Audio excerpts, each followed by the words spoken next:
Hello दोस्तों, स्वागत है एक बार फिर से आप सबों का आपके अपने प्यारे यूट्यूब चैनल ज्ञानी गुरुकुल में। दोस्तों, इस वीडियो में हम साइकोलॉजी से रिलेटेड यानी मनोविज्ञान से रिलेटेड है उसी से रिलेटेड टॉप 40 एमसीक्यू से प्रश्न बताने वाले हैं जो आपके एग्जाम में उपयोगी शामिल हो सकते हैं और बहुत सारे प्रश्न यहाँ से मैच होंगे। तो चलिए शुरू करते हैं किसी देरी के। अगर आप हमारे चैनल पर नए होंगे तो चैनल को सब्सक्राइब कर लीजिएगा, बेल आइकन को प्रेस कर दीजिएगा, क्योंकि इसके आगे भी जो भी तैयारी होगी, जो भी नोटिफिकेशन जेक के द्वारा जारी किया जाएगा और सारी क्लास की तैयारी इस चैनल पर कराई जाती है। तो चलिए शुरू करते हैं बिना किसी देरी के। तो चलिए देखते हैं आपका पहला सवाल क्या है। बुद्धि का बिना साइमन परीक्षण कब विकसित हुआ था? तो इसका ऑप्शन नंबर बी सही हो जाएगा 1905 ईस्वी में। चलिए प्रश्न संख्या दूसरा क्या देख लेते हैं। क्या है, किसी ने बुद्धि को एक सार्वभौम क्षमता कहा है। तो बुद्धि को सार्वभौम क्षमता किसने कहा था? तो इसका ऑप्शन नंबर ये सही हो जाएगा वेस्लर ने। चलिए प्रश्न संख्या तीसरा देख लेते हैं। बुद्धि का त्रितात्विक सिद्धांत का जो ना प्रतिपादन किस मनोविज्ञान ने किया था? तो बुद्धि के त्रितात्विक सिद्धांत का प्रतिपादन किया था अस्टनबर्ग ने। ठीक है, याद रखिएगा। चलिए प्रश्न संख्या 4 देख लेते हैं। क्या है, बुद्धि मापन के लिए बुद्धि लब्धि यानी आईक्यू का उपयोग पहले किस मनोविज्ञान द्वारा किया गया था? तो इसका हो जाएगा ऑप्शन नंबर सी अस्टर ने। चलिए अगला प्रश्न देखते हैं। प्रश्न संख्या 5 है, व्यक्तिगत विभिन्नताएं के मुख्य कारण कौन है? तो व्यक्तिगत विभिन्नताएं के मुख्य कारण जो है आनुवांशिकता और पर्यावरण, यानी 5 का ऑप्शन ये सही हो जाएगा। चलिए प्रश्न संख्या 6 देखते हैं। मंद या अल्प वृद्धि बालकों की आईक्यू बुद्धि लब्धि कितनी होती है? तो इसका ऑप्शन नंबर सी सही है 70 से कम। चलिए प्रश्न संख्या 7 देखते हैं।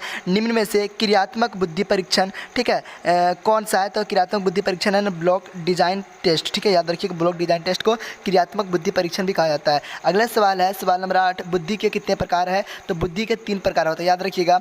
प्रश्न संख्या 9 है, अलेक्जेंडर के क्रियात्मक परीक्षण माला में कितने उप परीक्षण है? तो इसका ऑप्शन नंबर ये सही हो जाएगा। चलिए प्रश्न संख्या 10 देखते हैं। किस आयु के बच्चे में अभिक्षमताएं स्पष्ट रूप से दिखाई पड़ने लगती है? तो इसका ऑप्शन नंबर सी सही हो जाएगा 7 से 10 वर्ष के लड़के में। ठीक है, इस तरह से आप लोगों ने यहाँ तक 10 प्रश्न को आसानी से देख लिए। चलिए प्रश्न संख्या 11 देखते हैं। अभिक्षमता किसी व्यक्ति के प्रशिक्षण के बाद उसे ज्ञान, दक्षता तथा प्रतिक्रियाएं को जानने की योग्यता है। ये कथन किनका है? तो ये कथन है क्या, इनके कथन का नाम है टर्मन। ये इसका कथन जो ना उनके लेखक का नाम है टर्मन। यह कथन लेखक टर्मन ने कहा था। अगला सवाल है सव यानी सेल्फ का क्या है? ठीक है, तो इसका ऑप्शन नंबर ये सही हो जाएगा। सव अपने बारे में विश्वासों, भावों और अनुभवों को बताता है। चलिए अगला सवाल देखते हैं। सवाल नंबर 13 है, व्यक्तित्व किस शब्द से बना है? तो व्यक्तित्व जो है ना परसोना से बना है। किससे? परसोना से।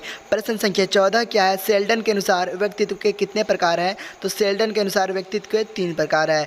प्रश्न संख्या 15 क्या है, मन के आकारात्मक पहलू कितने हैं? तो मन के आकारात्मक पहलू 3 है। ठीक है, प्रश्न संख्या 16 देखिए। निम्न में से कौन व्यक्तित्व निर्माण का जैविक निर्धारक नहीं है? तो इसका ऑप्शन नंबर डी सही हो जाएगा परिवार। चलिए प्रश्न संख्या 17 देखते हैं।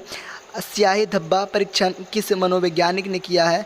तो हर्मन रॉक ने। ठीक है, प्रश्न संख्या 18 क्या है, प्रक्षेपण का क्या अर्थ है? तो प्रक्षेपण का अर्थ है व्यक्ति जो है ना दूसरों से विचारों को समझता है। इसे कहते हैं इसे क्या कहते हैं? प्रशिक्षण। क्या कहते हैं? प्रक्षेपण कहते हैं। चलिए प्रश्न संख्या 19 क्या है देखते हैं। निम्न में से कौन सद्गुण नहीं है? तो सत्यवादिता। ठीक है, सत्यवादिता जो ना सद्गुण नहीं है। अगला सवाल नंबर 20 है, व्यक्तित्व का शील गुण है। व्यक्तित्व का शील गुण क्या है? तो व्यवहार का विशिष्ट तरीका। चलिए प्रश्न संख्या 21 क्या है देखते हैं।